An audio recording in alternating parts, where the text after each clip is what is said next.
Hello friends, నేను మీ doctor Vandana, obstetrician and gynaecologist, laparoscopic surgeon, Janani hospital, Narsipatnam. ఇవాళ మనం రక్తహీనత రాకుండా గర్భిణీ స్త్రీలు ఎలాంటి ఆహారం తీసుకోవాలనే దాని గురించి తెలుసుకుందాం. స్త్రీలలో రక్తహీనత అనేది కామన్గానే ఉంటుంది. అలానే ప్రెగ్నెంట్ ఉమెన్లో మనకి రిక్వైర్మెంట్ ఎక్కువగా ఉంటుంది కాబట్టి రక్తహీనత కామన్గా చూస్తాము.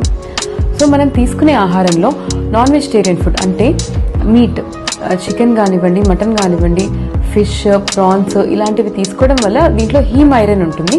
దానివల్ల మనకి ఐరన్ అబ్జార్ప్షన్ ఎక్కువగా ఉండి బ్లడ్ ఫార్మేషన్కి హెల్ప్ అవుతుంది. వెజిటేరియన్ సోర్సెస్ అంటే ఆకుకూరల్లో మనకి పాలకూర కానివ్వండి, గోంగూర కానివ్వండి, మునగాకు ఇలాంటివి. నెక్స్ట్ పొమోగ్రనేట్, స్ట్రాబెరీ, బ్రాకలీ లాంటివి.